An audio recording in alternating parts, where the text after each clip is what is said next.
Welcome back to the Caribbean edition of the Useful Content Creation Show. Today we have with us content creator and virtual events expert Tisha C.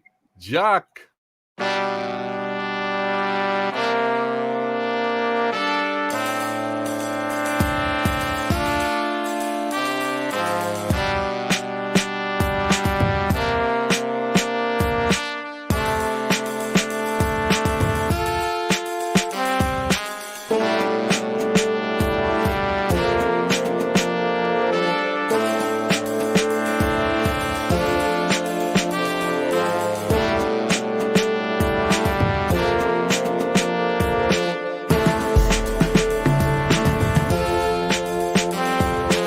Broadcasting live from Relate Studios in Trinidad and Tobago, it's the Useful Content Creation Show with your host, Juma Bannister.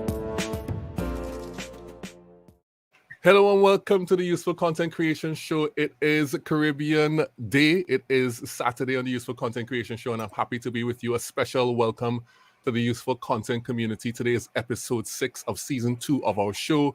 And as you know, the international show is on Thursday. The Saturday show is for our Caribbean people. And today we're going to have a conversation with Tisha and Tisha C. Jack. And we're going to have a new segment, which we've been introducing for the last few weeks, Agree, Disagree at the end.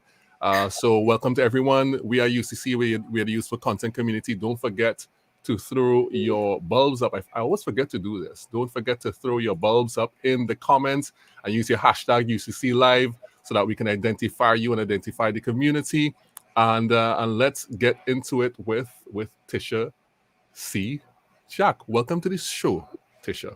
Thank you for having me, Juma. Hello, happy Saturday.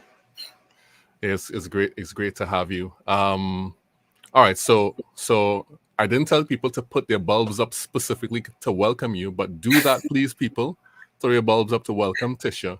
And let's start off with the big question. Well, before that, I want you to introduce yourself. Tell the people who you are and what you're about.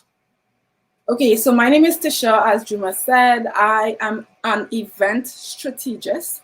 What does that even mean?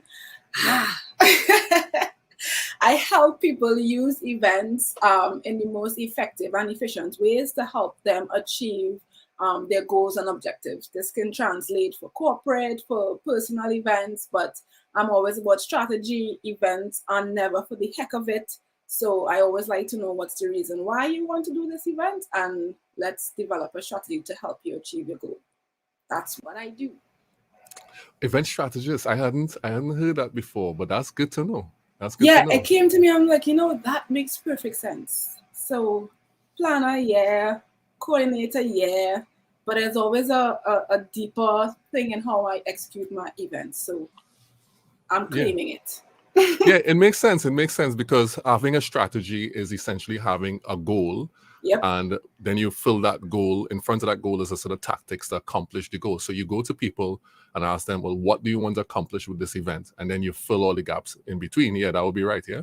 Yep, that's exactly how I work. Right, excellent. So let's say hello to Lavina, saying hello today, throwing up our bulbs for Tisha. Hi, Lavina. Hi, let's Lavina. say hello to Dana as well. Hey, Dana. Copious amounts of bulbs. And you yes, UCC Live 2 as snaps well. for Dana. And Dana saying, hey, Tisha, great to see you on Juma's show. Clearly, because Dana's at the Hilton. So you'll have crossed paths at some point. We have past co-worker, yes. Oh, past co-worker for real? Okay, that's cool. Yeah, that's cool. I spent some of my time at Hilton. Oh, nice, excellent, man. I didn't know that. Look at facts we're finding out about. Yes. All right, so the big question now is, what makes your content useful? Oh, before we ask that question, say hello to Sebastian from Zurich. Hi, Sebastian is one of my good followers and connections on LinkedIn. Hey, Sebastian, I could understand why you're up at this time of day, so thank you. Usually he tries to come on the night show, which is like 3 o'clock in his country. Oh, no. Okay. All right. So, Tisha, what makes your content useful? I think for me, I try always to, one, show what we do, because people don't really understand what has to happen to make these events happen. As I would have said, it's never just a prettiness for me. I always have a deeper thing. So I'm trying even more now to go deeper in terms of how I share things, why we do things the way we do. And so also come from an education, teaching standpoint, and not just a, hey, look at me, this is what I do. Oops, yeah. So you try to make your content educational. So more than just doing the thing, you try to teach people, yeah? Yeah, I am about I appreciate that sometimes you want to do something for yourself. So I'm about that. If you do come across my content and you happen to be doing an event, you're like, hey, I remember Tisha would have shared this, and maybe I should do this. So it's just helping you execute your events, even without a planner, in a way that still brings you success. Yeah, so I appreciate that not all the time you will need to have a planner. So, the tools and the little tricks that you can implement along the way if you're doing something on your own. Yeah, and your mom did say you wanted to be a teacher when you grew up, so. She did, and she keeps reminding me every day. Apparently, I used to be teaching my dolls and have full school and the ruler, and so yeah, apparently. So I think my life is coming full circle, definitely. Yeah. So probably, in the future, you might do that whole, like, formally do something for events and teaching people things with that. If there's something in the works, so yes. That is definitely a goal for 22, so you can look out for that. Birdies fly around and say things. Birdies are flying, yeah. Excellent stuff. Let me say hello to Aubrey. Hello, Aubrey. Thanks for jumping in and throwing up your bulbs. And Roberta, who is really a great follower of mine. Thank you for throwing your bulbs up. So Tisha, I guess the story of your business starting on that fateful Tuesday when you decided to stay home from work and go to the beach, right? So, but in entrepreneurship, there's always a dichotomy of freedom versus a fancier cage. Yeah. That meaning you could leave your 9 to 5 and no longer report into work every morning and work 8 hours a day at minimum. But then in entrepreneurship, you're responsible for everything that happens. Yeah. The business is on your mind most of the time. And if you don't work, you don't get paid. But you do have the flexibility of doing the things you might want to do. So in your mind, what was your shift? What shift had to take place in your mind in order to accept and thrive in entrepreneurship life? I think for me, it was just being happy. That is what it boiled down to. That particular morning, I just wasn't about it. I was in a phase where I was very stressed.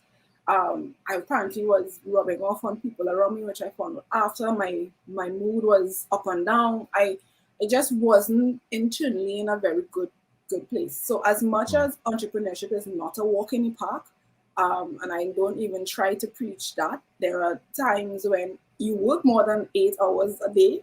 So it's not really a matter of weighing up the hours, but it's for me, it became doing things on my terms, doing things the way that makes sense to me, because I'm a very logical thinking person. Things need to make sense. I need to understand why this had to happen. If I know my last boss will see this, and she will always, we will go into a meeting and she will say, Tisha, wait, just hear me out. Because I always had a question, like it just needed to make sense. So in entrepreneurship, I just get to do things the way I want to do it. I don't have to explain myself too much to anyone. And the way things work are based on how I see it best. So coming out of that and applying that in my own business and learning, and that's one of the things that I kind of look for in my clients. I was telling my team earlier this week, my best clients have that little side of me as well. I don't want to say rebels, but they are the ones that are not afraid to go against what everyone else is doing, to do things completely different, to just be untraditional. Those are the kind of people I enjoy working with the most. Right. So you consider yourself events rebel type of thing? I don't say rebel, but I definitely march the beat of my own drum. I am a unicorn, I think.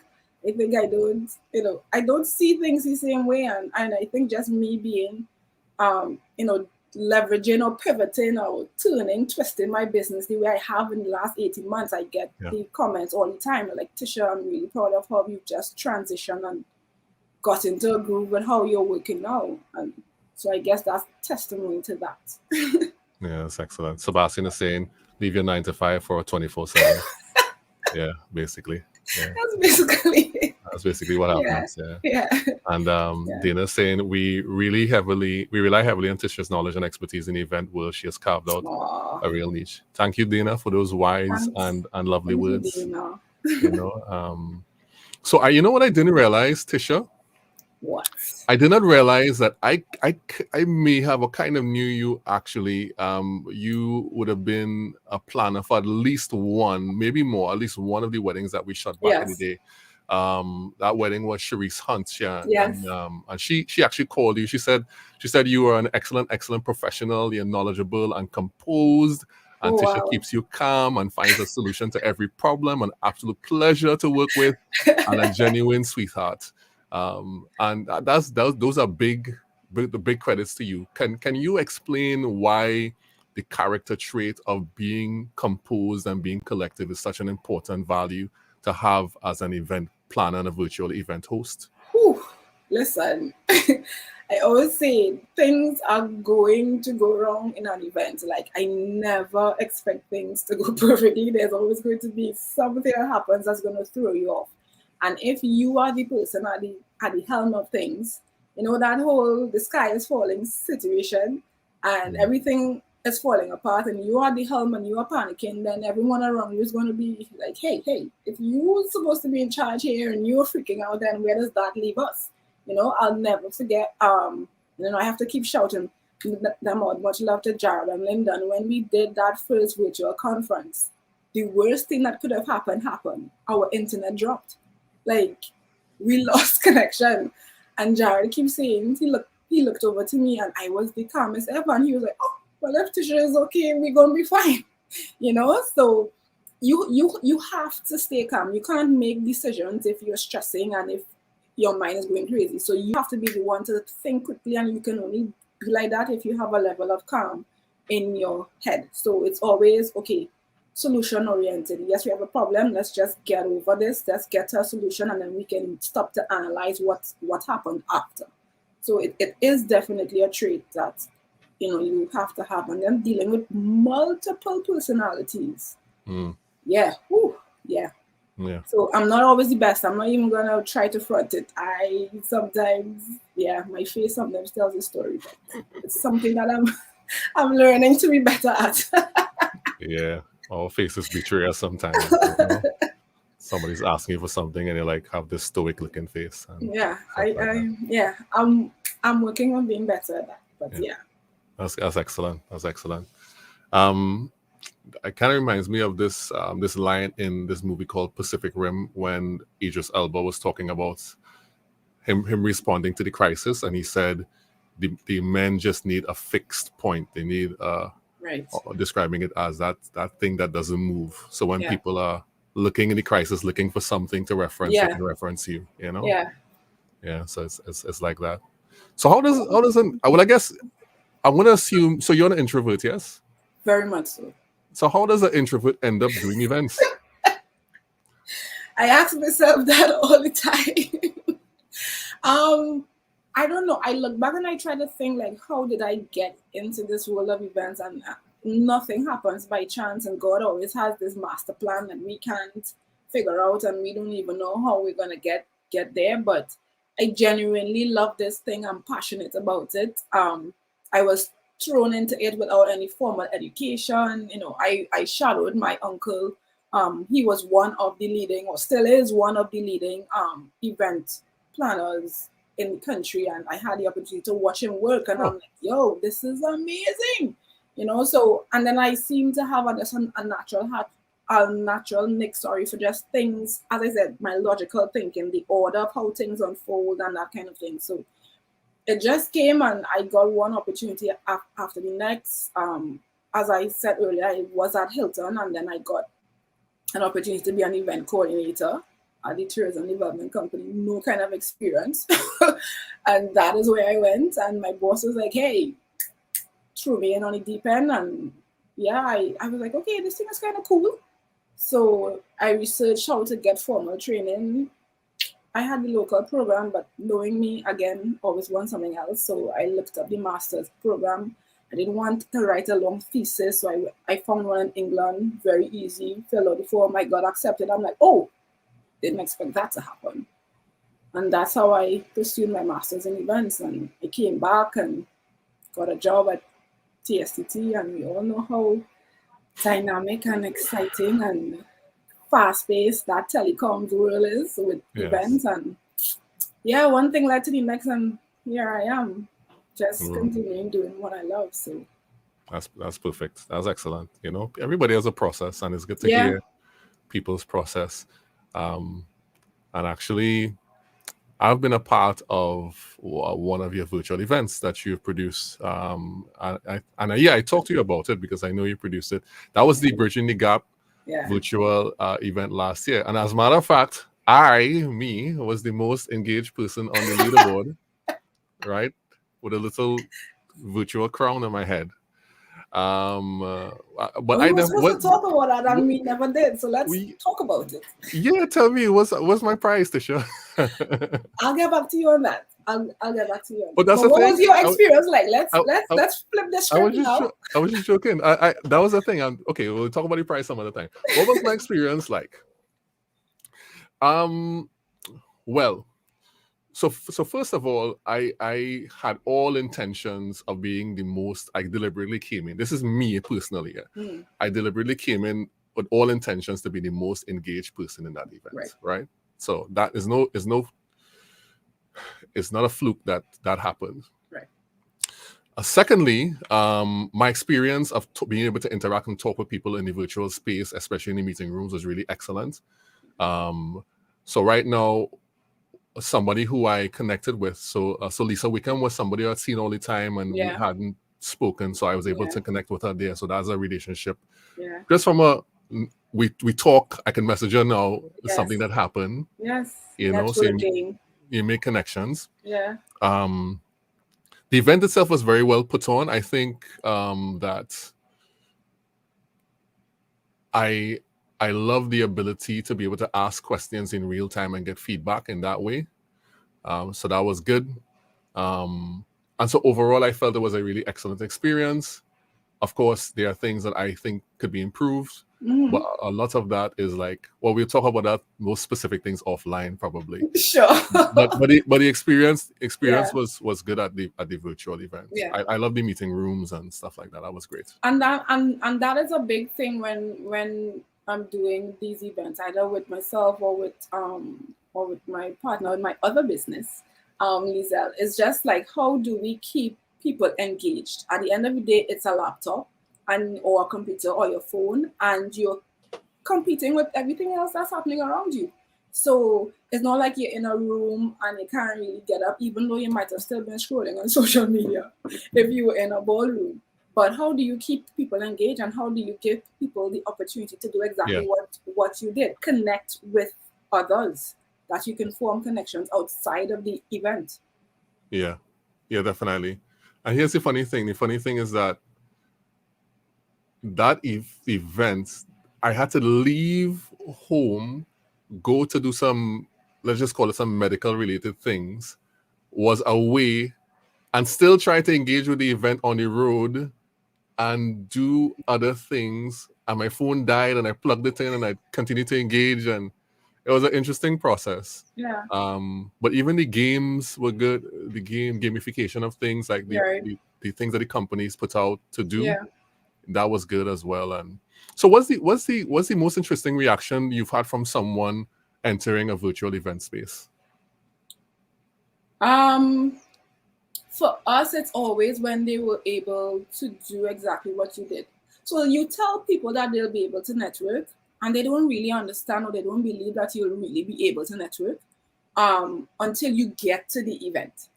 So I have to spend a lot of time, showing the clients how this is going to happen. So the platforms, on the demos for the platforms that we provide or we suggest that you use, yes, and these platforms are not always Zoom. So we getting them to understand. And we always say that it's best to let your community or your audience or your target market know that, hey, this is what you're able to do at the event, because it's still not a normal thing. And you have to show them that it's going to be an experience beyond just sitting and listening and typing in a box. So it's really what you bring to it. And then for the sponsors, it's like, yeah, you need to invest time the same way you would have invested in terms of planning how you're going to set up your booth and what content you're going to have on display and what you're going to give away. Like, it's still a lot, to the point that we now, in our workflow, we try to have these conversations with sponsors in advance so they understand what opportunities are available to them to make the best of their investment. Because at the end of the day, when you sponsor an event, it's an investment and you're hoping to get certain things in return to it. So it don't make sense you come into these events and then people are messaging your booth and you have no one there to answer, or you're not, actively participating. So we always say, hey, just how you would have assigned someone to be standing in a physical booth and at an in-person event, assign your team to be present at the event, engage with attendees in the chat, answer questions, so because all these things are available, and it's only when we do these sponsor calls or these things, that's when they really understand the magnitude of what they're able to do. And then you get a report, like, who can tell me they sponsor a physical event and then they got a whole report from their host who visited their booth, who clicked on this, who they spoke to. You can actually get data to help measure all these things. So people are always blown away by just that experience and then the information that we are able to share with them after the event is over. Right. So I know webinar is basically a curse word in your lexicon now. No, it's not. Webinars have their place in the virtual world. No. I manage webinars for clients as a thing. So no, they have a place. But it's not to be confused with conferences and summits and Right. So Dana's asking a question. She's asking, how did you learn about hybrid meetings, and was it easy or hard to transition into hybrid meetings during the pandemic? How did I learn about them? When this whole thing started, of course, with everything as we're still seeing, we are a few months behind the rest of the world. So I did a lot of research. I tuned into a lot of international pages. I wanted to know what was happening outside, because I was like, no, events have to be happening. How are these people doing this? So I did a lot of research, just Googling and finding pages and platforms and companies and going down that rabbit hole and listening to a ton of webinars, seeing who are the trendsetters and just following through on that. And then I eventually, as with seems to be my process, I looked up at some kind of formal training on this, and I got a course that was on virtual and event meeting management, and I did it. I invested in myself and I did that kind of training. There's another one I want to do, just being a director specifically for virtual and hybrid events. But to answer Dina's question, it was just knowledge of what I knew and trial and error. I'll be honest, I didn't go into all these things always knowing what is the best way. But thank God I seem to have a natural knack for some of this, and I figure it out. And then I don't do these things alone. I have a team that supports me, and from the technology standpoint, I have been a student in terms of learning the jargons and what needs to happen, and the camera life and the sound life. I relied a lot on my vendors and my frienders, as I call them, just to, I tell them what I need to happen, and they're like, okay, for that to happen, you need to do X, Y, Z. So I am also learning the technology in that process, and then I can then translate for my clients. So it's been learning on the go, I'll be very honest. It's been learning on the go, but with everyone, it gets better, and I continue reading things that are keep coming up. I subscribe to a couple of things. These platforms are doing great in terms of sharing information, so I subscribe to a lot of that, and that's how I've been learning it. Yeah, and it's definitely critical, especially, and let me tell you, so you're talking about education and about teaching people. Even when you start to do that, you will learn so much more, because part of how you expand your understanding of things is just people asking you questions and Yeah. inquiry, you know? Yeah. And I could see that in the way. It's almost like you're brimming, like you want to share this stuff. You're learning it, so it's learning and sharing at the same time. It is. It is. Yeah. I don't claim to know this for 5-10 years. I'm not even gonna try. You know, I got into this the same time as everyone did, you know, but I've just been very quick on getting it because I had to get it. One, this is my bread and butter, and I had to figure out how I can still earn, you know, to support what I need to do. So yeah, by the grace of God, it's worked out. Yeah. So it's been 6 years for TCJ. Yes. Yeah, it's been 6 years, and it's been a quite bit of a journey. Let me see, Charles. Charles is saying yes, continuous learning. Always a student of this field, yeah, definitely. Agreed. And 2020 could have been a disaster year, but you kind of flipped it, yeah. I had to. Look, listen, I always say, bless my husband. I spent so much time on my laptop in those first couple of months because I just had to figure it out. And he was like, "You working more now than you were working before the pandemic?" And it's because I was just spending a lot of time reading. I wasn't doing active client work. I was just trying to figure out this thing. And when he said it, I was like, yeah, I have been spending a lot of time on the laptop. It's been paying off now, so yeah. Yeah. But yeah, talking about your husband, you actually planned your own wedding. So happy belated wedding. You got married in December, right? I did. So happy belated 4 years it is, right? Yes, Juma. Yeah, you did some research. All right. So, and interestingly, you got married at Soleil Villa. You know, I love it there. I've been there multiple times.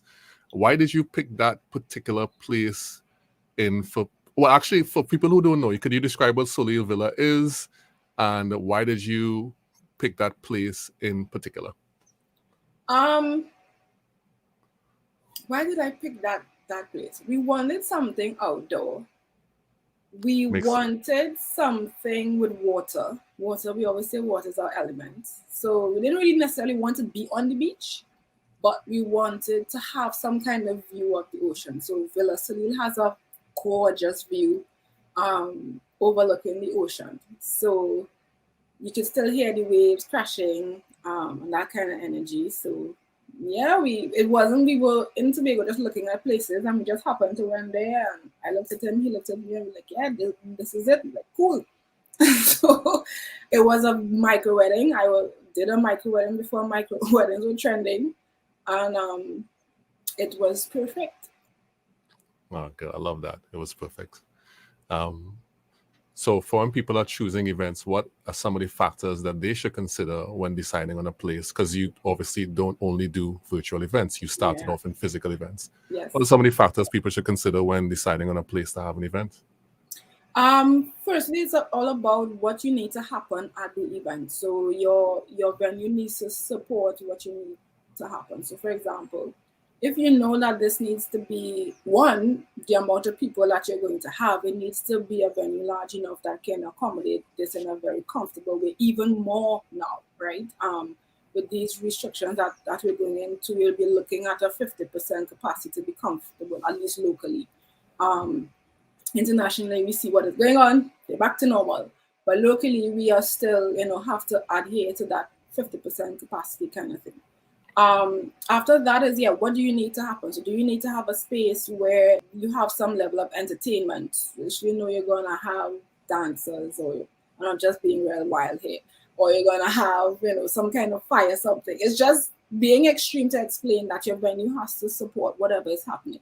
If you need space, if you're doing an event in a corporate space where you need to have breakout rooms, is it that you need to send your attendees into a space to have smaller conversations? Mm-hmm. Do you need to have the speakers that require to have that personal space before they bring their presentation? So just understanding what are the requirements to support these different things. Do you need to have a separate space for eating? Do you just need to have a space to have a buffet? And the way you're setting the room, persons can eat at their tables. So It's just these little things that you need to understand. So it's most times it's a working backwards thing. You have to have an idea of what the content of your event is going to be like, or what are the main things that need to happen, and then you can know what are your requirements in choosing a venue. So you need to be in a specific geographical location. If all of your persons are predominantly in Port Spain, you won't want to pick a venue in South. So you, again, all these different things you have to take into consideration. So you start with a goal in mind, basically. Definitely, always strategy, right? yeah. Start with a goal in mind. And I think we're having more and more in-person events now. It's just it has to be managed in a different way. Yes. And actually, you were on in this publication from face to face to meeting space, right? Sharing about COVID-19 in the islands. That's for a publication for event planners, and inside of that, somebody referred to event planners as problem solvers. So what is like one of the things that you have solved during an event? Was a problem that you've encountered?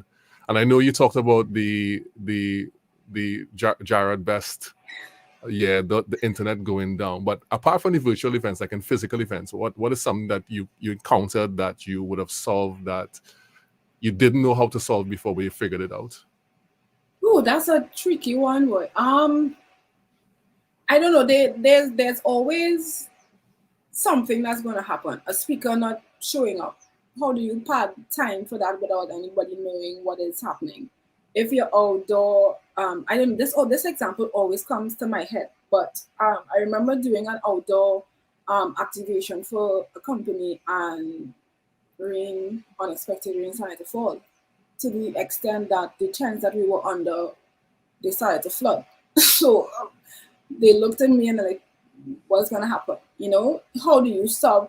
Again, if I panicked, I would not have been able to do something like that. I'm just trying to think of, it's always some little thing. It's never this major glaring situation, but it's always that little thing that you need to think on quickly to help things progress smoothly. So, most times when this happens, if it's a formal event where I have like a host or a MC, they are my ally, and I will tell them, hey, this is what the situation is, and they have to go pad and make things look all cherry and like nothing is happening. So we've had speakers not showing up on time. We've had in the virtual space internet dropping, losing speakers. We even had a situation where we lost our host because of internet. So yeah. Oh. So they had an unexpected power outage, and the host just dropped out, and we had to do something in that situation.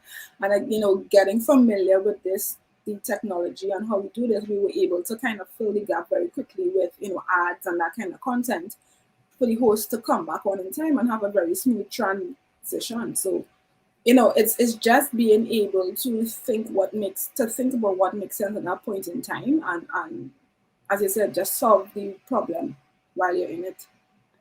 Yeah. And I think I am having some, I think the kids are streaming something in the house. My internet is so choppy. Yeah, but as you said, contingencies, preparation. Because I remember last year when you were working with AG's, this event, that the laptop just couldn't connect to the internet. But you had like backups. You had like things in the cloud, and because I work in the cloud, I was able to log on another laptop and push the event from there. But it was just crazy, and I came home and my laptop was fine. I went back to the office for the other events and my laptop was fine. So just that one day, it just decided that it was not going to connect, and we just have to be ready to what is the contingency if that happens. Always have to have plan A to Z.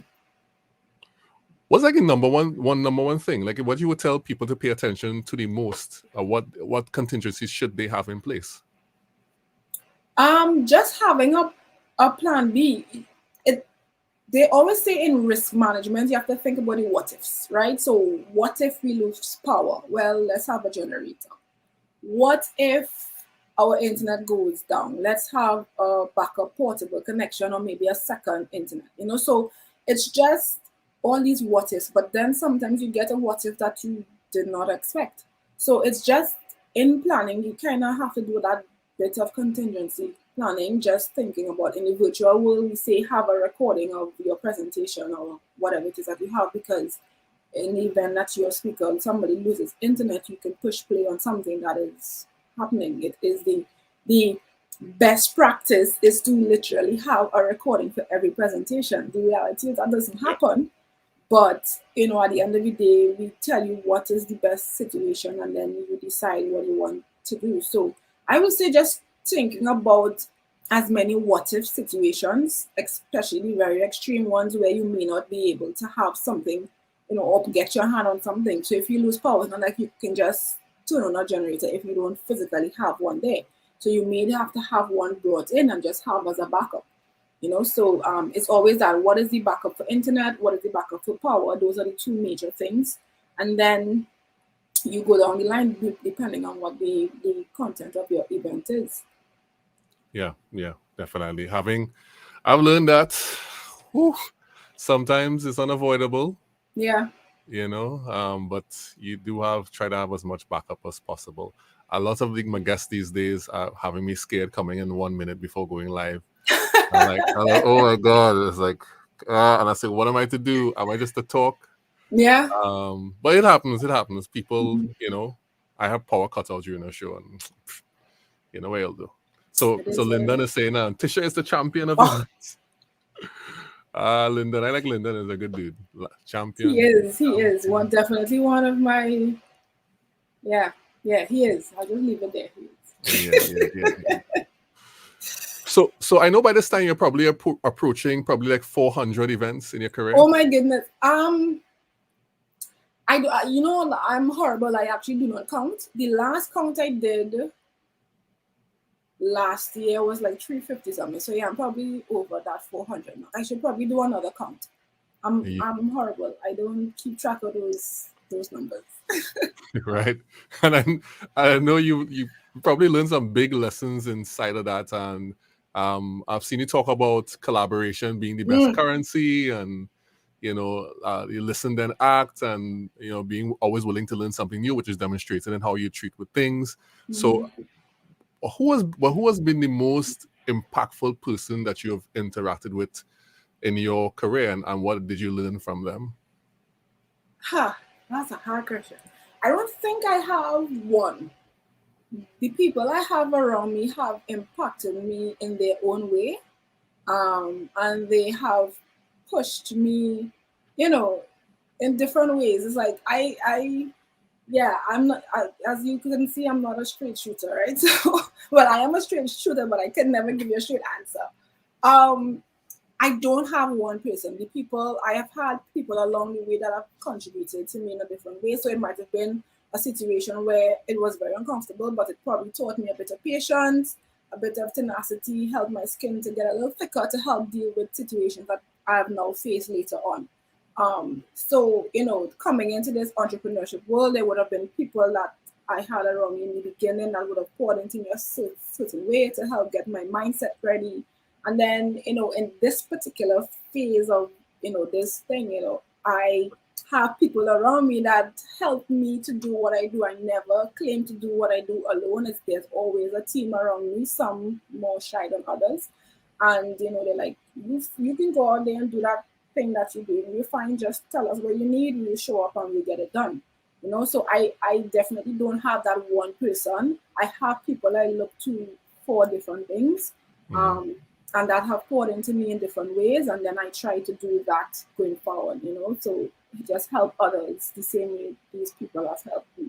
So I've thanked for certain people, you know, along the way. They don't need to be publicly mentioned, but there are people that have played a very critical role, especially in the last 2 years in this madness, in terms of helping me grow and develop the way I have. Yeah. I think everybody has those mentors that turn up at different stages. You know, mentors though kind of stay the same. At different points, you pull different people in. You meet people, and especially when you're shifting what you do, you tend to find new people and stuff like that. It's always good to have people you can learn from. On a lighter note, do you still do 5Ks? Yeah. Well, 5Ks have. I saw that the national marathon is coming back, so I hope to get back out there. Hope my knees can keep up, but I have not run any since the pandemic. But I still work out, if that counts. So I hope that it's not too hard to get back into this running phase. I have to test myself and see how how I can manage. So my team the group I normally run with, they're still out running on Saturday morning. So I probably need to get back out there and see. But I have not run any in a while. But yeah, it's still a to-do thing. Yeah. Right. So I used to do that. Used to. 5Ks, but I walk though. I don't run. Walking is much easier to do. But it's not a stroller. I mean, I the fastest time I've had is like 37.5 minutes walking. Walking, that is good for walking. Yeah.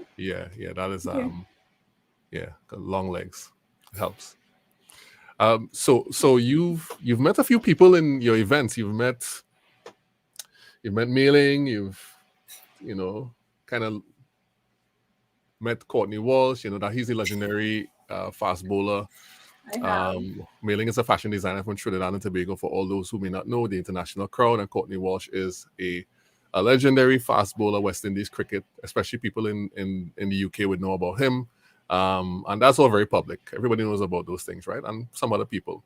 But you and I both know there are some people that you would meet that nobody knows about, right? So, for example, when we shot a wedding out in Maryland years ago, we Damian Marley Jr. Gong was at the wedding and we met him. Right. And we never put those pictures out. They didn't tell us not to do it, but we never put those pictures out. We never published this. We never really spoke. This is actually the first time I'm talking about that publicly. Right. Okay. Who is that one person that you met secretly that nobody knows about? Wow. Who is that one person? Ooh. Yeah, okay. I met Stedman. Really? Oprah and Stedman? Oprah fame? For real? I wouldn't say where and how, but I met. Oh, you would say where and how? Just name drop in here? Yeah. Look, right here in Trinidad. Oh, that's cool, man. Do you have photographic evidence? I have photographic evidence. I just never put it out there. Yeah. Those are the best ones. When they can be like, pull this up. Haha, look. Very chilled guy. Very, very chill. Very, very. Look at Charles. mind blown. He came to speak at an event, and that is one thing though. I'm never that starstruck person. I'll be like, okay, this is a big deal, but it's So he came into the room and he met everyone that was, we were preparing some stuff for the event, and I'm like, wow, this is cool. So yeah. Yeah, that's cool, man. That's cool. That's cool. Let's keep the rest of our meetings secrets. Put them back in the vault.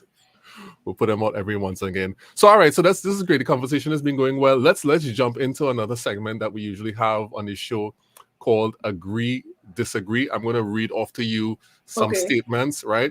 And I shall too. And you're going to tell me if you agree or disagree with the statements. Now, these statements are not reflective of what I agree or disagree with, but I want you to chime in on this, okay? Okay. So let's go ahead and play that segment starter.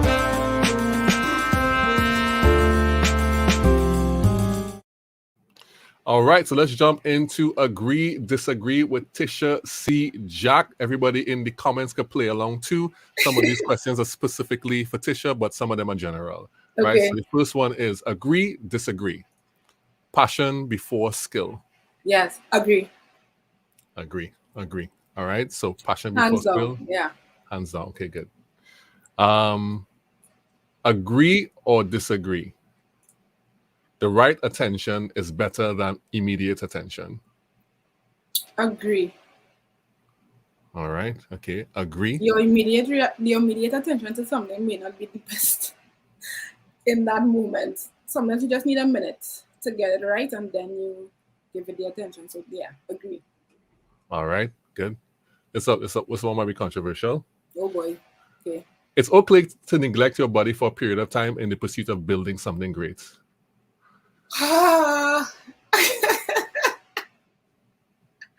On the heels of our conversation about 5Ks. I don't know how to answer this one. Oh, it depends on the period of time. Like, yeah, sorry, I can't. Ooh, I'm in the middle on this one. Because the period of time could be a couple hours. That will get you to something great, but I won't say for like a long period of time, because I always say you need to be healthy to be able to get anything done. So that period of time there is where it's a little gray for me. Mm-hmm. I'm not an advocate for running yourself down in a pursuit of something, because if you get sick, then what happens? You can't even pursue the thing that you're trying to be great about. So right, a very short period of time.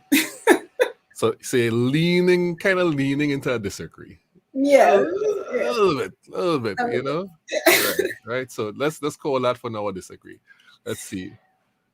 Agree. So agree. This is from the one before. Agree. Focus like a laser, not like a flashlight. Very well, Charles. I like that. Very well, Charles. All right. Let's get back to the questions. Agree. Disagree. Less money, more family. Ooh. Agree. Okay. Good. How can I sit here and say no to family? So yeah, agree. Yeah. Agree, disagree. Virtual events in the metaverse is closer than we think.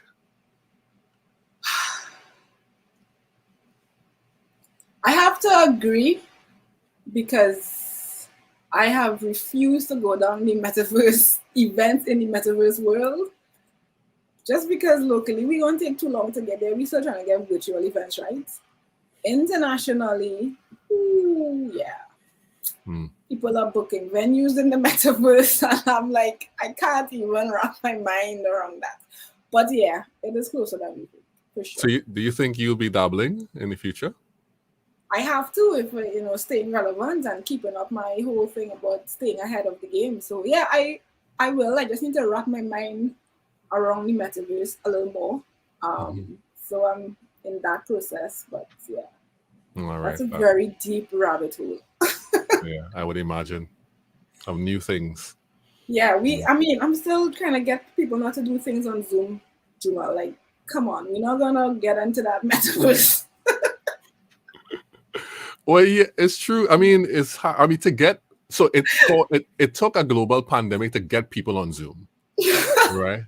That's what it took. We have been using Zoom for years. I literally have been paying for Zoom for years, and it took that pandemic to get people on Zoom. And now they've become really comfortable just going on Zoom, and they're like, okay, well, but you trying to there's more than this. It's better. There is. I mean, Zoom in themselves have launched things to make people know that there's a little more than what thing. But anyway, let's not digress. The metaverse is there. Crazy things are happening in it. I don't know regionally, locally, how fast we're gonna jump into it, but yeah. All right. Agree, disagree. Comfort over style. Oh, yes. In my world, definitely yes. Yeah, I didn't expect you to say yes to this, because I already Really? Yeah, I asked you about your kicks, and you said kicks over pumps. Yeah. Comfort can be stylish still. Yeah. Clearly. Yeah. So I'll choose what's comfortable before I choose what's stylish, and then I'll just learn to make what's comfortable stylish. Okay, that's a good way to do it. Work backwards, so the goal in mind again. And lastly, last question is: in order to lead, you have to be a good follower. Agree. Yeah. Thank you so much for playing this game with us. Agree, disagree. Tisha, let me see if anybody is down in the comments. So Alison, you have to say what you're agreeing to. Alison is agreeing. I'm going to assume she's agreeing with the last 2 points. Okay. Which were you have to honor to me, and then comfort over style. So Alison agrees with these two. All right. Where's my banner? Let me hide these banners. Okay, great. All right, so for you, Tisha, you are on several different social media platforms. Let me see if I could find that for you. Your website is tcjmanagement.com. Yes, in the middle of doing a whole redo, but yeah. We all the time. We always in the like my website is like, I'm looking at the designs today. I'm like, no, I'm excited. I haven't even checked to see if the new one is up. It It just might be, but yeah. It's not up. I went. I did. Okay. I'm gonna check on it. It needs to be up before 1st of Feb anyway, so I'm gonna check. But yeah, I am trying it again in the vein of things that I want to do and the direction I'm trying to go with my brand, and yeah. But that's me. That's where you can keep up with me. Yeah. So people go on the 1st of February and you'll see a brand new spanking new site. Let's declare that a brand spanking new site for tcjmanagement.com. Go. Let me message my development like, hey, we need to get this thing up. Okay, sure. Let's do that. Let's go and crash the server, right? On the 1st, right? And hopefully the web guy can bring it back up real quick.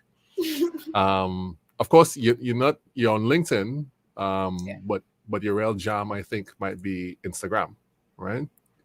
Yeah, Instagram and LinkedIn, I think equally. The thing is with Instagram, that was my jam. That's where I get a particular, part of my audience for my business. Most of my wedding plans come from there. So if you go there, it will look very weddingy, because that's just what that audience wants, and that's the way that page was built. And I just try to keep the corporate stuff more on LinkedIn, obvious reasons. I might throw in a wedding here or there because I love to do weddings for corporate folks. So one of my clients actually turned into a corporate client. A bride turned into a corporate client, and it's like, yeah, this is the synergies that I'm looking for here, So probably might just need to share more weddings on here, but yeah, Instagram is my wedding jam. Yeah, that's the way to go. Our wedding clients several of them have turned into corporate clients. Actually, it's interesting. Yeah. Building those relationships, not with that in mind, but it just kind of definitely makes sense, and this is you on Facebook as well. Yes. All right, let's see. So Alison is agreeing with everything. Yes, I think hopefully. Alison, it's great to see you though. Thank you for jumping on. And that's it, folks. We have come to the end of our conversation with Tisha. Tisha, do you have anything to share with the people before we sign off for the day? What do I have to share with the people? I mean, stay focused on what you're passionate about. The profits will follow the passion. That's what I have learned. And in the event world, events are possible. Events are happening. Events can help you achieve, goals and objectives in fun ways. So, you want to do something. Throwing an event or doing an event or executing an event might be the last secret ingredient in your sauce to get it done. So reach out to me, let's have a conversation, and let's see how we can help you achieve your goals for 2022. And excellent. And also look out for her event training coming soon. Go onto the website on the 1st of February. Which is definitely going to be ready and up. Since you want to be out there, Juma, yes, one of the things I am going to put on the new site is the wait list for my first course that I'm going to launch. So you heard it here first. Exclusive. I haven't said this publicly anywhere, so thank you, Juma. We love exclusive stuff. Right? I am going to launch my first course. Now that it's out in the universe, you all can just harass me about it. But that is coming, and the website will have the information and the wait list for that, and we'll go from there. Expect several thousand DMs after this event, after this live. Right? Not a problem. If it doesn't happen, it's not my fault. It's probably caught in the. I claim it and I receive it all. Let's go. I'm ready. Yeah. All right, people. Thank you so much, Useful Content community, for coming out and being with us on this lovely Saturday here on the Useful Content Creation Show. I thought that was Will Smith. What was this? I don't know who. I'm on the Useful Content Creation Show. Thank you, Tisha, for being here. We appreciate you coming and sharing your content creation and your business journey with the Useful Content community. And we'll see you very soon. Next week, Thursday, to be exact, we'll be back on. You're welcome. And we'll see you very soon. Bye, everyone.